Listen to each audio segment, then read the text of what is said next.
Hello and welcome back to my YouTube channel. If you're new, welcome. My name is Amber Stewart and I'm the owner of the Stew Project, where I help individuals maximize their living potential by simply taking emphasis on wellness. More specifically, I make it easy for busy professionals to reduce their stress, get in shape, improve their health mentally and physically, so they can create the life of their dreams. Now, if you haven't noticed, it has taken a long time for me to post a health coach or a life coach PSA after me saying, like, I'm gonna do it, don't worry, it's gonna get done. And that's what prompted me to post this one, because too often people, including myself, allow life to get in the way. So maybe you've been wanting to go back to school, but financial reasons keep you from enrolling, or maybe you've been wanting to get in shape, but whenever you start to go to the gym, work or life or personal issues get in the way that keep forcing you to break your commitments. Or perhaps you've been wanting to put more effort into your side hustle or your passion so you can finally quit your 9 to 5, but life keeps getting so busy, or your regular job keeps getting so hectic that you never know when to make that shift. So whatever the case, if you are on the brink of giving up on your goals because it seems like life doesn't want you to succeed, then stick around, because today I'm going to explain to you the top 4 reasons why life keeps lifing. And I'm going to give you tips on how to navigate these situations so you can keep making forward movement in life. All right. Number 1, the first possible reason why life keeps getting in the way of your goals is because you have subconscious blocks or past trauma that keeps you mentally stuck. So, I say this all the time: as within, so without. So if you subconsciously believe that you are unable to reach your fitness goals, career goals, whatever goals you're trying to achieve, and you just keep getting in these roadblocks or issues, then it could be your subconscious blocks that are the reason. Maybe somebody told you that you were dumb or lazy, or that dream is impossible to obtain, or you had failure in the past, or you've seen your loved ones struggle with the same health issues that you are currently dealing with, and you've never seen them successfully overcome them. So these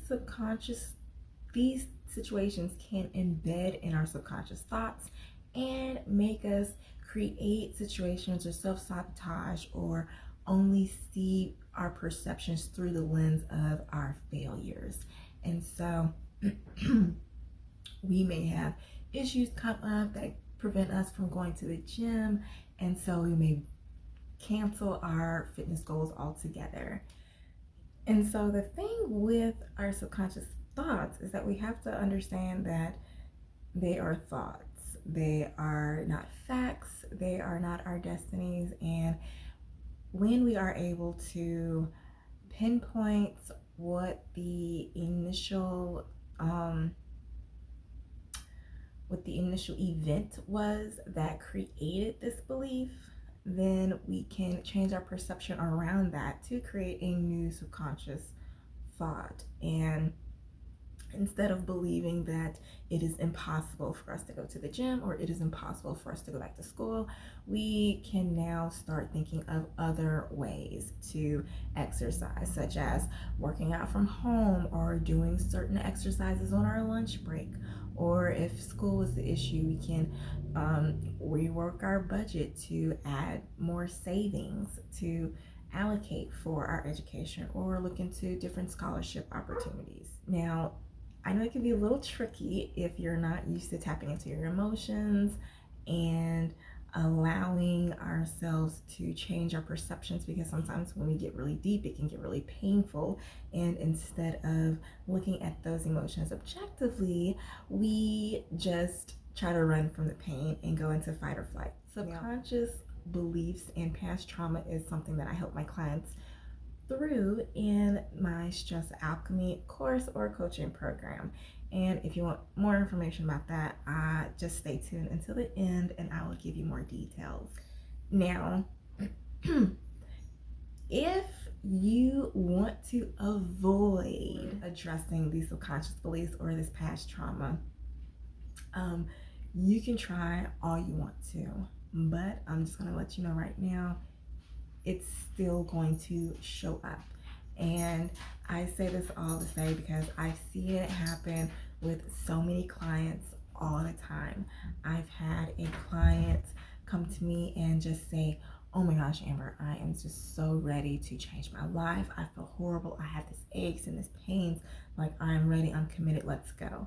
And so as soon as they make the commitment, they pay for their training sessions. We get the schedules coming, the scheduled all planned out. They come to the first couple sessions, and then a work issue comes up.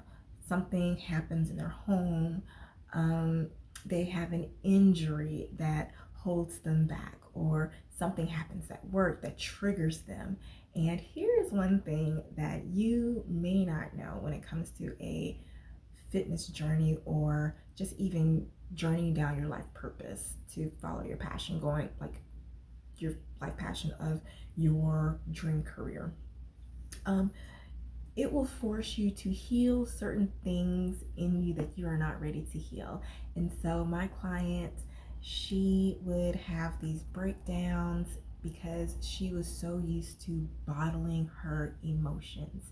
And when you bottle your emotions, that stuff comes onto your body. And so when you do body work, when you get your massages, when you do your stretches, when you do your exercises to try to correct those imbalances in your body, spiritually, you are going to correct those imbalances in your spirit and mentally as well. So when you're fixing your body, things in your spirit are going to come up because you are breaking those imbalances. And so when you resist, things in your life will come to prevent you from moving forward. And so I have been helping her on how to address those difficult emotions so that she can continue to shift her body into one that she is proud of. Okay, so moving on. The second reason why life could keep getting in the way of your goals is because of your self-talk. Now, this can go hand in hand with your subconscious beliefs, but it can also just play into the way that you were brought up. Now, when you're manifesting, it may not always be good to tell your goals and your manifestations to individuals because they may put doubt in your mind. They may put negativity. Even in the Bible, when, oh my gosh, the guy with the Technicolor dream coat, Daniel? I'm horrible with names in the Bible.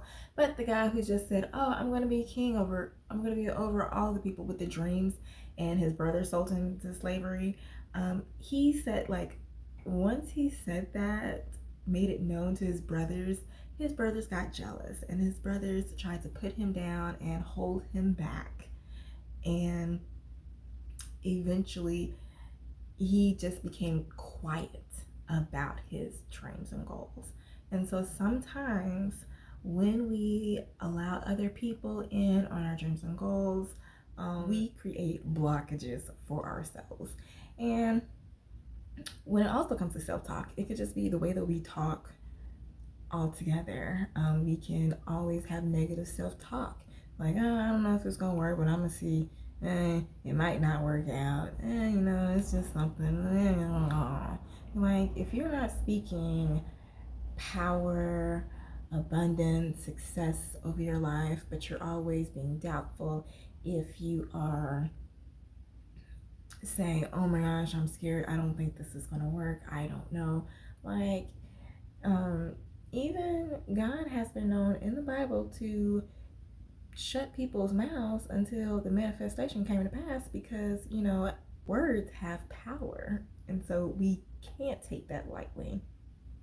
So if your self-talk is holding you back, you need to, well, first of all, you need to just take inventory of your self-talk.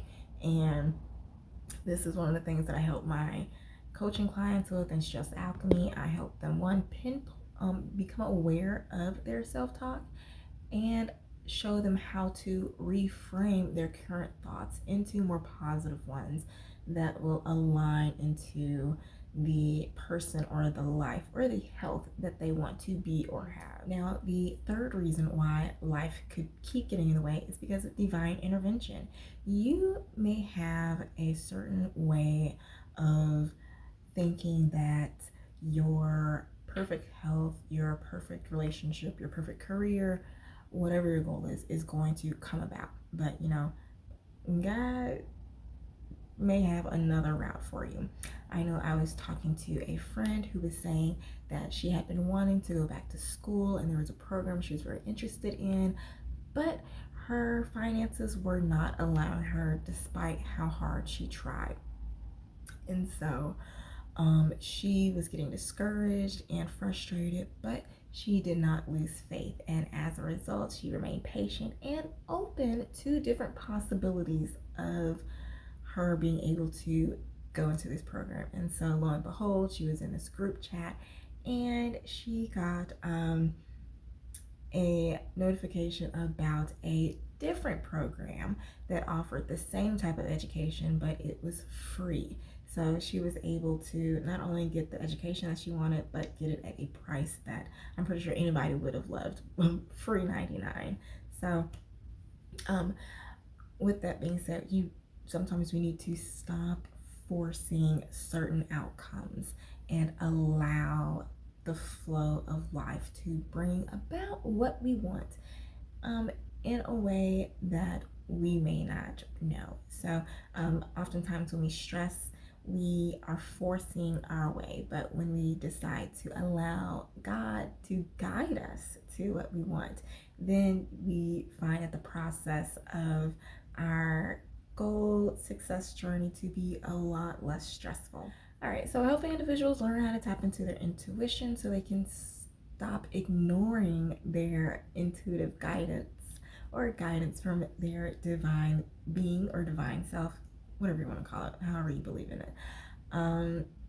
So if you want more information about my Stress Alchemy course, just stay tuned until the end. But just for the sake of this video, if you want to learn how to know whether or not you are listening to your intuition or not, just take into consideration how you're feeling.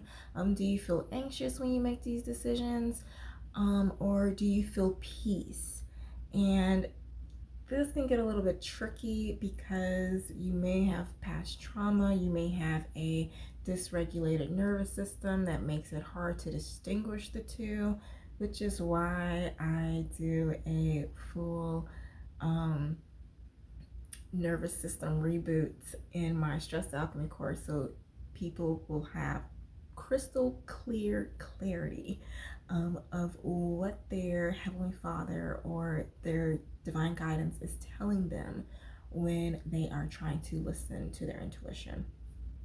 Yeah, moving on. The fourth and final reason that I have found that life could keep getting in the way of our goals is simply because it's not the right time.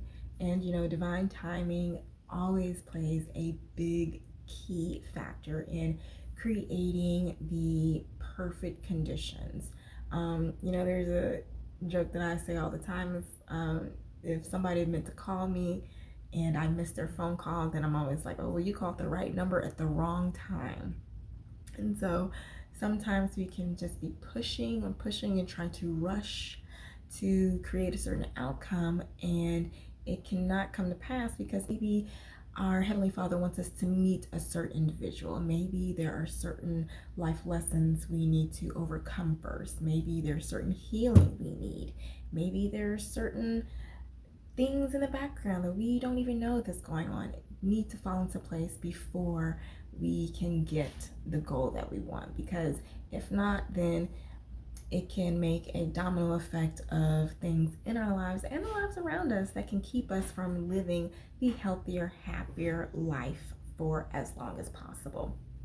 Now, if you're not sure whether or not you are just being impatient, just take a time to stop and think about it. Like, Am I rushing things? Why do I have this time frame? Do I need to push things back? Is there a way that I can look at my goals so that I can be more confident about them? Oftentimes we are rushing things because of certain subconscious beliefs. So, all in all these things can play a toll on why we are holding ourselves back. Now, if any of these things are holding you back from allowing life to work with you and not against you, I can most definitely help you. I have a stress alchemy course that can help you achieve your goals in as little as 90 days. And if you want more information about that, you can go to thestewproject.com. So I hope this helps, and I will talk to you later.